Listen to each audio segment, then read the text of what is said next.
কালকে যে সিঙ্গোনিয়াম গাছগুলো নিয়ে এসেছি ওগুলো আজকে বাড়িতে লাগালাম। তো হাই, আমি রিঙ্কু। কালকে ঠাকুরপুর থেকে আসার সময় যে সিঙ্গোনিয়াম গাছগুলো নিয়ে এসেছি ওগুলোই এখন লাগাবো। গাছ লাগাতে গেলে সব থেকে যেটা প্রয়োজন মাটি, ওই মাটি আমাদের কাছে আনা ছিল না, তাই ভাই আর আমি দৌড়ে চলে গেছি মাটি আনতে।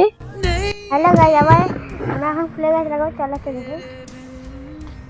আর একটা কথা যেন, আজকের ক্যামেরা আমার ভাই আমাকে ধরে দিয়েছে। সত্যি ভাই যদি আরেকটু বড় হতো তাহলে ক্যামেরা ধরা নিয়ে আমার কোনো সমস্যাই হতো না। এই পুচকু ভাইটা যে কবে বড় হবে আর কবে যে আমার ভালো করে একটু ক্যামেরা ধরে দিতে পারবে। তবে যাই বলো, ছোট হলে কি হবে, ও ভিডিওতে আমাকে প্রথম থেকেই অনেক সাপোর্ট করে। আমার গাছ লাগানো দেখে ও নাকি গাছ লাগাবে। তারপর তো আমি একটা সিঙ্গোনিয়াম সাথে লাল কচুগুলো দিয়ে দিলাম। তারপর তো আমার গাছ লাগানো হয়ে গেলে ভাবছি যে দেখি তো ভাই বাড়ি গিয়ে গাছগুলো লাগাচ্ছে না ফেলে দিচ্ছে। কিন্তু ওদের বাড়ি গিয়ে আমি সত্যিই অবাক যে এত ছোট একটা বাচ্চা কি সুন্দর করে গাছ লাগাচ্ছে।